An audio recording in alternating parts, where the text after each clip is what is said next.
I chose to conduct my research for the literacy assignment on the evidence-based practice of word study. I found the majority of my research and information from the Reading Rockets website, but I also looked at a study of word study from a kindergarten classroom that showed how word study affected the children's writing abilities, and it broke down the students into different levels. So that was really important for me to see for the purposes of thinking about word study for a response to intervention. So from that study, the authors said that spelling is such an important component of learning to write. For being able to spell fluently allows young children to focus on the message they are composing rather than the meaning they wish to create. So rather than having to think about each little sound that goes into making up a word, children that use word study and children that are fluent in spelling and reading are really able to think about the message rather than the phonics and decoding the words as they write them.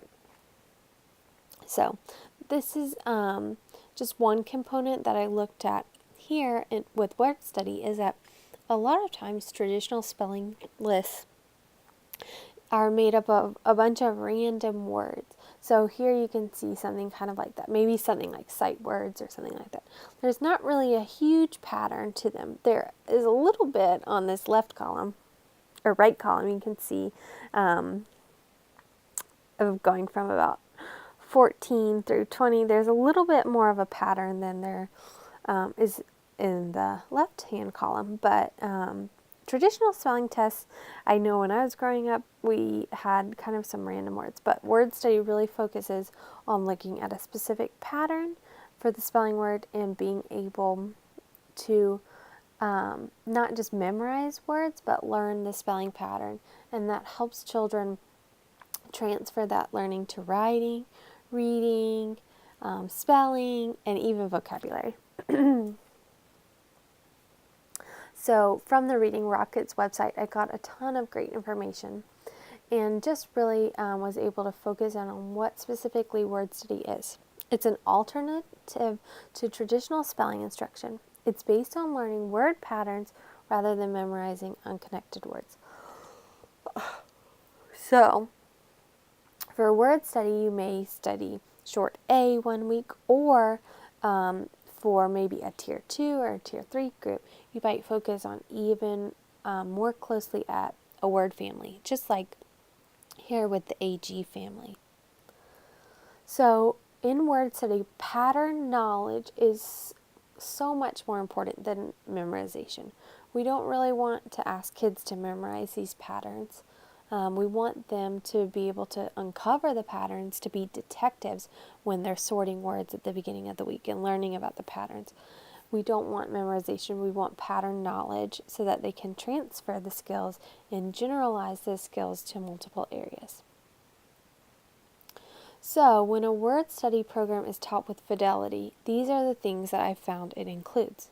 So it includes that word sort introduction. So maybe students are given some index cards with short A words or maybe silent E words, and so they sort the words, and through that they kind of start to uncover a little bit of the pattern. The second step in teaching word study is allowing students to discover the pattern in their reading and writing.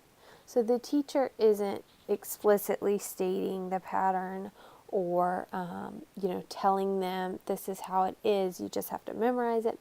They're scaffolding and allowing the students to discover the patterns on their own, maybe helping them a little bit on their way. But this really helps the children take ownership over their learning of these spelling patterns and really be able to use them in their life. And finally, when teaching word study with fidelity, you want to use reinforcement activities to relate new learning to acquired word knowledge. So maybe before you studied short E, or silent E with long A words, and this week you're doing silent E with long O words. I don't know. So maybe you want to go back and, reinforce that long A with the silent E to introduce the new long O with the silent E, something like that. So, at the start of a word study program, teachers really can use a spelling inventory to determine what stage of spelling development each student is at, and then they can group them for instruction. And this is also a really important component for RTI. So, we want to see where the students are starting out. And after implementing word study, we'll get to see how far they've come.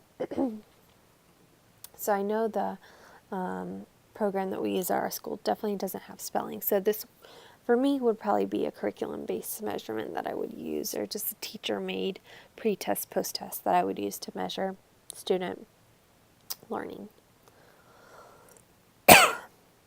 And then, because of the pace of the children's progression through the spelling patterns and their learning, not all students will be on the same spelling list or the same spelling pattern.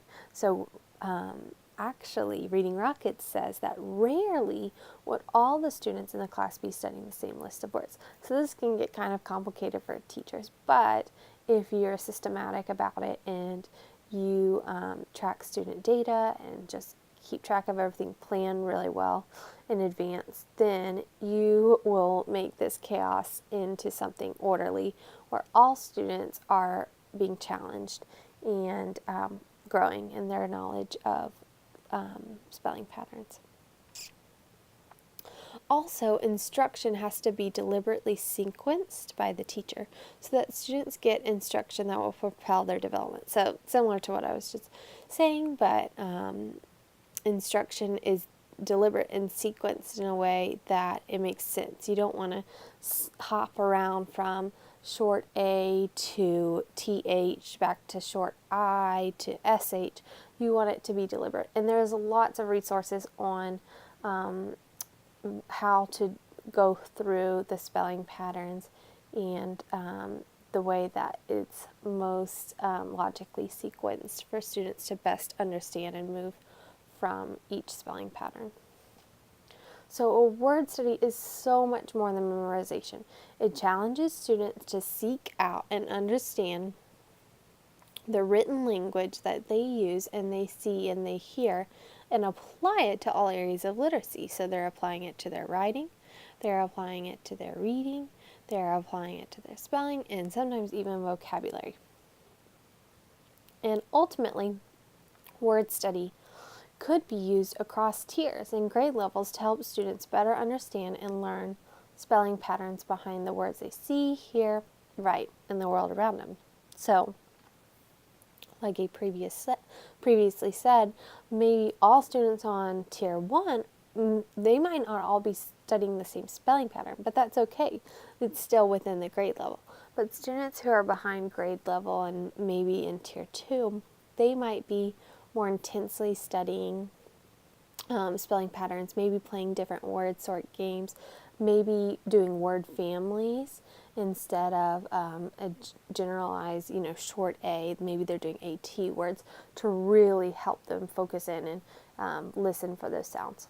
And then same thing with tier 3. Maybe it's really, really focused, like those word families, and you stay on those for a while.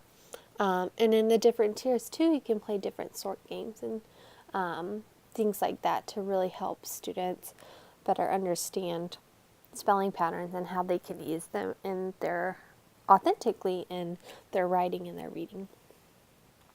So these are my references. Again, I looked at Reading Rockets, which was such a great resource for me, and I looked at a study that was done in a kindergarten classroom on the impact of word study instruction on kindergarten children's journal writing. So that was very interesting. So thank you so much.